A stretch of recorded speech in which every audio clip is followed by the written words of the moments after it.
ശ്രീ ദാമോദർ പ്രസാദ് ഇന്നലെ മുതലുള്ള സംഭവവികാസങ്ങളെ അങ്ങ് എങ്ങനെയാണ് വിലയിരുത്തുന്നത്? ആദ്യമേ ഈ ചർച്ച സ്റ്റുഡിയോയിൽ ഇരുന്നിട്ട് സശ്രദ്ധം കേൾക്കാനും വീക്ഷിക്കാനും ഒക്കെ അവസരം ഇല്ലാതെ നന്ദി രേഖപ്പെടുത്തുന്നുണ്ട്. കാര്യം കൂടുതൽ പറഞ്ഞാൽ എനിക്ക് തോന്നുന്നു ഇതിൻ്റെ അകത്ത് രാഷ്ട്രീയ നിലപാടുള്ള സജീഷ്, അതുപോലെ തന്നെ നമ്മുടെ പി കെ നവാസ്, രാഷ്ട്രീയ പാർട്ടി തന്നെ പിന്തുണ സണ്ണി സാർ തുടങ്ങിയ ആൾക്കാർക്ക് സമയം നഷ്ടപ്പെടും. ഞാൻ പറഞ്ഞാൽ എനിക്ക് കുറേ സമയം എടുക്കും. അതുകൊണ്ട് അവരുടെ അവസരം ഞാൻ കളയുന്നില്ല. കാര്യം സജീഷിനെ വിശദമായ മറുപടി പറയേണ്ട കൂടുതൽ സമയം നിങ്ങൾക്കും തരാൻ പറ്റും. അത് ഞാൻ പറഞ്ഞാൽ കുറേ സമയം എടുക്കും. ഒന്നാമതായിട്ട് എനിക്ക് തോന്നുന്ന കാര്യം ആദ്യം പറയാതിരിക്കാൻ പറ്റില്ല. കാരണം അതായത് അഭിലാഷ് എന്ന റിപ്പോർട്ടറും നമ്മുടെ സാനിയോനെയും കോൺഗ്രസ്സുകാർ സാനിയോനെ എനിക്കറിയാം, സാനി വിദ്യാർത്ഥി എന്ന കാലം മുതൽ. പക്ഷേ അവരുടെ സുഹൃത്തുക്കളായതുകൊണ്ടൊന്നല്ല. ഏത് മാധ്യമപ്രവർത്തകനും, അത് കേരളത്തിലായിക്കോട്ടെ, അത് പാലസ്തീനിലായിക്കോട്ടെ, അത് ഡൽഹിയിലായിക്കോട്ടെ, എവിടെയും ആക്രമിക്കപ്പെട്ടാൽ അത് തന്നെയാണ് നമ്മൾ അതിനെതിരെ പ്രതിഷേധിക്കുക. അതിനകത്ത് രാഷ്ട്രീയവും കക്ഷി രാഷ്ട്രീയ നിലപാട് നിൽക്കേണ്ട ആവശ്യമില്ല, ശക്തമായി പ്രതിഷേധിക്കേണ്ടതാണ്. കാരണം രാഷ്ട്രീയക്കാർ തമ്മിലുള്ള സംഘർഷം, അല്ലെങ്കിൽ ഒരു രാഷ്ട്രീയ സമരത്തിൻ്റെ ഭാഗമായിട്ട് ഒരു പോലീസ് സംഘർഷത്തിൽ ഒരു രാഷ്ട്രീയക്കാർ അത് വേറെ പ്രശ്നമാണ്. പക്ഷേ മാധ്യമപ്രവർത്തകരുടെ ആക്രമണം ഒരു തരത്തിലും അംഗീകരിക്കാൻ പറ്റില്ല. അത് അപലപിക്കപ്പെടേണ്ടതാണ്. ഒപ്പം തന്നെ പലരും സൂചിപ്പിച്ച പോലെ നമ്മുടെ സൈബർ ആക്രമണം കാര്യം ഏറ്റവും ലുംബൻ, അത് എല്ലാ രാഷ്ട്രീയ പാർട്ടികളും, അത് അവർക്ക് തന്നെ ബാധ്യതയാണ്. അത് അവരെ ഉപയോഗിക്കുന്നുണ്ട്, വളരെ കൃത്യം ഉപയോഗിക്കുന്നത് എല്ലാ രാഷ്ട്രീയ പാർട്ടികളിലും, എല്ലാ മുന്നണിയിലും ലുംബൻസ് നിങ്ങൾക്കറിയാമല്ലോ, ഏറ്റവും വലിയ തെണ്ടി വർഗം എന്ന് വിളിക്കുന്ന ആൾക്കാർ ഏറ്റവും കൂടുതൽ സാമൂഹ്യ മാധ്യമം അവരുടെ മനോവികാരങ്ങൾ, അവരുടെ ക്രിമിനൽ വികാരങ്ങൾ അഴിച്ചിവിടെ ഉപയോഗിക്കുന്നു.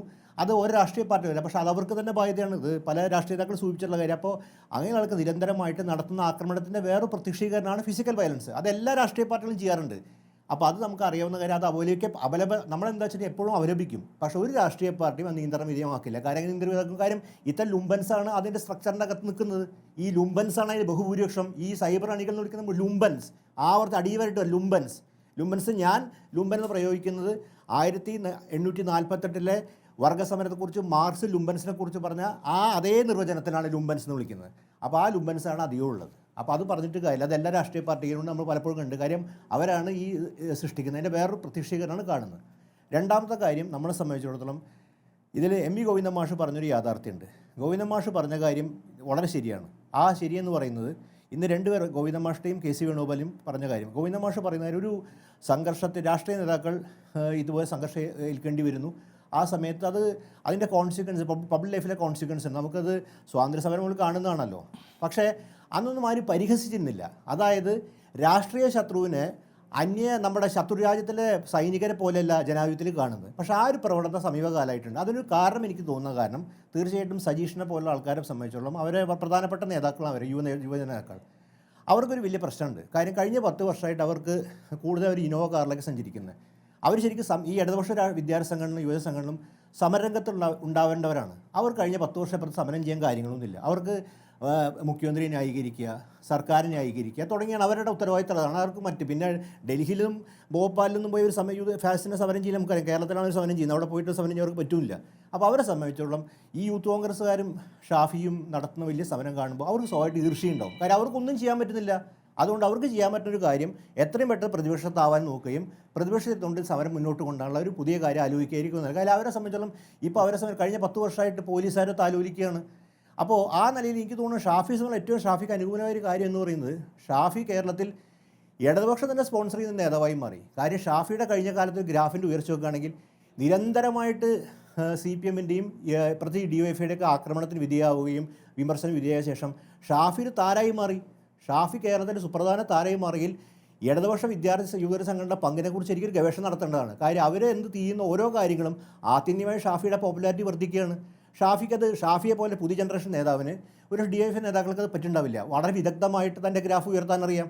അപ്പോൾ ഈ DYFIയുടെ വലിയ കോൺട്രിബ്യൂഷൻ അതിൻ്റെ അകത്തുണ്ട്. ഷാഫി ഓരോന്നും പരിഹസിക്കപ്പെടുമ്പോഴും അവരുടെ ലുംബൻ അണികളുടെ ഒരുപക്ഷെ സ്വാധീനം ചെലുത്തുന്ന, പക്ഷേ ബഹുഭൂരിപക്ഷ ആൾക്കാരുടെ എന്താണ് ഷാഫി ഒരു താരായി മാറുകയാണ്. ഷാഫി വലിയൊരു കഴിവുള്ള ആളാണ്. മാത്രമല്ല ഷാഫിക്ക് നന്നായിട്ട് അസൽ കമ്മ്യൂണിക്കേറ്ററാണ്. തന്നെ എങ്ങനെ അവതരിപ്പിക്കണമെന്നായിട്ട് അറിയാം. പിന്നെ അദ്ദേഹത്തിൻ്റെ മൂക്കിൻ്റെ പാലം തകർന്ന സംബന്ധിച്ചുള്ള പരിഹാസത്തിൻ്റെ ആവശ്യമുള്ള കാര്യം എന്തോന്നും എനിക്കറിയില്ല. DYFI നേതൃത്വത്തെക്കുറിച്ചും അവരുടെ ഒരുപക്ഷെ ഒരു ആരോഗ്യമേഖല വളരെ പരിചയസമ്പന്നമാണ്. പക്ഷേ BMH Kozhikode BMH baby memorial ഹോസ്പിറ്റലിൽ ഒരു കുറിപ്പ് ഞാൻ കാണുന്നുണ്ടായി. അതിൽ അദ്ദേഹം ഈ ഷാഫിയുടെ മൂക്കിൻ്റെ പാലം തകർന്നു എന്നുള്ള ഒരു രേഖപ്പെടുത്തൽ നടത്തിയിട്ടുണ്ട്. അപ്പോൾ ആ നിലയ്ക്ക് സീരിയസ് ആയിട്ട് പ്രശ്നം നടന്നുണ്ട്. സജീഷിൻ്റെയും ഞാൻ സജീഷിനെയും നവാസിൻ്റെയും ഒന്ന് സമയം അപഹരിക്കാൻ ആഗ്രഹിക്കുന്ന ഒരു കാര്യം പറയാം.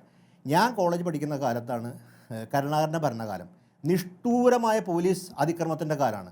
ആ കാലത്ത് അടി കിട്ടിയ ഒരാളാണ് പി രാജീവ്, എൻ്റെ സുഹൃത്ത് രഞ്ജിത്ത്, അതുപോലെ തന്നെ ഇന്ന് CPM-ൻ്റെ കേന്ദ്ര കമ്മിറ്റിയിലും സംസ്ഥാന സെക്രട്ടേറിയറ്റുമുള്ള ദേശാഭിമാനിയുടെ എഡിറ്ററുമായിട്ടുള്ള ദിനേശൻ, ഇവരൊക്കെ എൻ്റെ കാലത്ത് പഠിച്ച ആൾക്കാരാണ്. ഇവർ അടി കൊണ്ട് അതിഭീകരമായ ആക്രമണ വിധേയങ്ങൾ ഞാൻ കണ്ടിട്ടുണ്ട്. അതിന് തൃശ്ശൂർ UP ജോസഫ്, ഇതൊക്കെ ആ കാലത്തുള്ള പ്രധാനപ്പെട്ട SFI നേതാക്കളാണ്. കാര്യം അവരൊക്കെ ഈ സമരരംഗത്തൂടെ വന്ന ആൾക്കാരാണ്. പുതിയ തലമുറയെ പോലെ പോലീസ് താലോലിച്ചു കൊണ്ട ആൾക്കാരല്ല, സമരരംഗത്തൂടെ വന്ന ആൾക്കാരാണ്. അതിൻ്റെ ക്വാളിറ്റി ഇപ്പോഴും കാണിക്കുന്നുണ്ട്.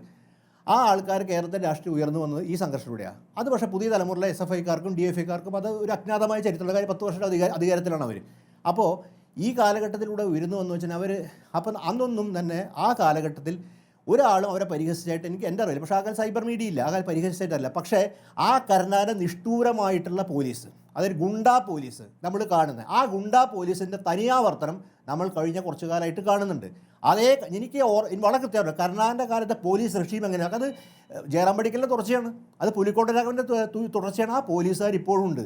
ആ പോലീസുകാർ ഈ സർക്കാർ ഒരുപക്ഷെ മുഖ്യമന്ത്രി അല്ലെങ്കിൽ ഒരുപക്ഷെ പൊളിറ്റിക്കൽ സെക്രട്ടറിക്ക് നിയന്ത്രിക്കുന്നുണ്ടാവുക, ഈ പോലീസുകാർക്ക് നിർദ്ദേശം കൊടുക്കുന്നുണ്ടാവുക. ആ പോലീസുകാരാണ് കേരളത്തിൽ അഴിഞ്ഞാടുന്നത്. അവർ സംശയം രംഗത്ത് വേണ്ട, ഇത് നമ്മൾ പലപ്പോഴും കണ്ടു. പക്ഷേ അവരെ സതീശനും KC വേണുഗോപാലും വെല്ലുവിളിക്കുന്നത് ഞങ്ങൾ അധികാരത്തിൽ വന്നാൽ അവരത് ഇത് ചെയ്യുന്നൊക്കെ. അധികാരത്തിൽ വരുമെന്ന് കണ്ടറിയേണ്ട കാര്യമാണ്. അത് 6 മാസം ശേഷം ജനവിധിക്കുന്നതിനാണ്. പക്ഷേ അപ്പോൾ വന്നാലും ഞാനിപ്പോൾ തന്നെ പറയാം, ഒരു ചൂക്കും ചെയ്യാൻ പോകണില്ല. ഈ പോലീസ് അതിക്രമം ഇതേപോലെ തന്നെ അന്ന് പക്ഷേ വേറെ ആൾക്കാരായിരിക്കും. ഈ പോലീസ് ഇതുപോലുള്ള ക്രിമിനൽ പോലീസുകാർ, വെറും ക്രിമിനലായിട്ട് കണ്ടാങ്ക്രസ് ആയിട്ടുള്ള സാമൂഹ്യ വിരുദ്ധരായിട്ടുള്ള ഈ സമൂഹത്തിൽ ജീവിക്കാൻ കൊള്ളാത്ത പോലീസുകാർ ഈ അവരുടെ ക്രിമിനൽ ഈ ലുംബൻസിനെ പോലെ ഈ ലുംബൻ പോലീസുണ്ട്. അവർ ഈ നടപടികൾ വീണ്ടും എടുക്കും, ആൾക്കാരെ തല്ലും ചതയ്ക്കും. ഇതിനൊക്കെ താലോലിക്കുന്ന ഭരണവർഗമുണ്ട്. അത് നമ്മൾ കണ്ടിരിക്കുന്നു. ആ യാഥാർത്ഥ്യം DFI-ക്കാരോട് മനസ്സിലാക്കുന്ന ഒരു കാര്യം. എന്നും അധികാരത്തിരിക്കാൻ പോകുന്നില്ല അവർ. നാളെ അവർ ആ ലുംബൻ പോലീസ്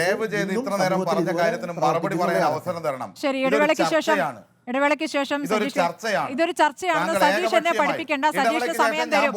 സജീഷിന് സമയം, ഇടവേളയ്ക്ക് ശേഷം സജീഷിന് തരും. പഠിപ്പിക്കണം. സ്മൃതിക്ക് ചർച്ച